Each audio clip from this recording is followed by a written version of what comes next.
Hey everybody, welcome back to the Dolled of Desserts baking channel. On today's episode of How to Bake Anything Vegan, we're continuing on with our conversation on the function of sugars in baking, and we're going to be reviewing the different kinds of vegan sugars that can be used in your baked goods. So sugar for baking occurs in 3 different formats.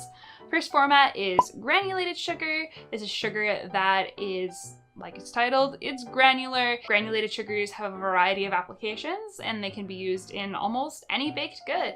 The next classification of sugar is liquid sugars. I'm talking maple syrup, corn syrup, rice syrup, date syrup. Typically it's a concentration of types of sugar in water in a very high amount of sugar compared to the water that's there. Final type of sugar that it could use in baking is, I like to call it sugar that exists in something. I don't know what the word for it would be, but basically sugar that is naturally occurring in fruits like dates, bananas, applesauce, pumpkin puree. The type of sugar I'm going to talk about is cane sugar. So cane sugar is kind of like the big bad wolf in baking. Everybody has a major hate on for white sugar and brown sugar, and if you want to hear me debunk the arguments against white sugar and for healthy sugars, so make sure you check out our last video on the function of sugar in baking, and you can click on the little information icon right up there. And basically what happens to get white organic cane sugar that's been unrefined to white sugar is it basically goes through a process of refining and killing all the nutrients in it. In baked goods, it does all the things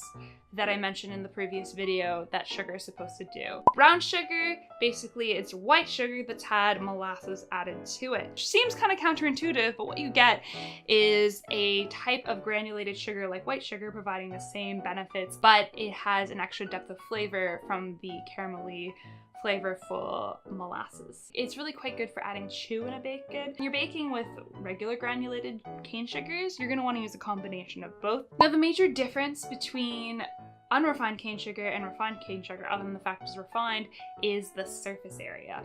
The surface area of organic cane sugar is a lot bigger, and that bigger surface area does affect the moisture retention of the baked good. Tend to be slightly drier, but not much compared to a refined cane sugar. It doesn't have the same amount of chew, it doesn't have the same aeration, and for the additional price that you have to pay for it, in my opinion, it's not worth it. However, other than the nutrient thing, there is one other argument for organic cane sugar in that no matter what, organic unrefined cane sugar is vegan. Yes, ladies and gentlemen, this is absolutely shocking and I can't believe they still do this in some places, but white sugar and brown sugar refined in some places is not vegan. Bone char, which is legit the bone from animals, is used in the process of refining sugar. There are still refineries that do use it. So if you're in a place where you don't know if the white or brown sugar is actually vegan, then yeah, going for organic cane sugar is going to be your best bet because you know it is vegan. And I totally respect that and get that. But in Canada, we're super lucky because our 2 main sugar refineries are either completely vegan or half vegan. Our first major refinery out of Toronto is completely vegan. It's been vegan since the beginning. It's called Redpath Sugar. When you buy Redpath, you can be 100% sure that the sugar is vegan and does not touch bone ever. The second refinery that we have here in Canada is called Lantic.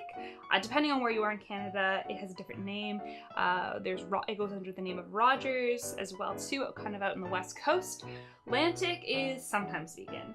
What that means is they have multiple facilities and some of them use bone char and some of them don't. And to know if it is from the Montreal plant, all you gotta do is look at the lot number on the sugar, and if it starts with a 6, 8, it means it was from the Montreal plant and it is vegan. So you're in the clear to go and buy that Lantic sugar.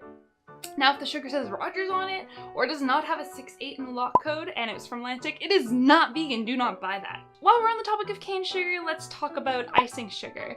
So icing sugar is cane sugar. All it is white sugar that's been ground down into a powder and a little bit of starch has been added. Usually it's cornstarch, but you can sometimes find very expensive, for no reason, very expensive cane sugar that has been made with tapioca starch. Icing sugar is not a white sugar that you would use in everything. But because of its really small surface area, it actually kind of negates its effect of retaining moisture and can actually lose moisture very quickly. Beneficial in icing, for example, because your icing sugar helps solidify your frosting. I would use icing sugar in a shortbread cookie. I would use it in a bar that has a cookie base. But the main thing that we have to take away from this icing sugar conversation conversation is that there is no sugar that exists that makes icing like icing sugar, because it needs to be that surface area to make it smooth and pipeable. And the last thing on the cane sugar topic I'm going to talk about is molasses. I actually have some molasses right here. Molasses is the good stuff that's left after refining sugar.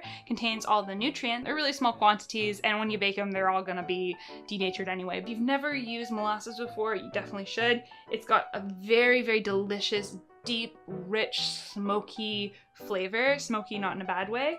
And it is fantastic in baked goods that you want to taste like molasses. There's the con. If you don't want it to taste like molasses, do not use molasses. It's very strong. It overpowers the entire taste of the treat. So use it sparingly and use it for flavoring in addition to sweetness. Thank you so much for watching part 1 on the function of sugars in baking in our series, How to Bake Anything Vegan. If you learned something or enjoyed this video and want to stay up to date with anything Dolled Up Desserts, make sure you hit the subscribe button and the little bell so you get all the updates on how to bake anything vegan. And if you enjoyed this video and want to learn more about Dolled Up Desserts or anything that's going on in the Dolled Up Desserts universe, find us on Instagram or Facebook at Dolled Up Desserts Baking. Thanks for watching!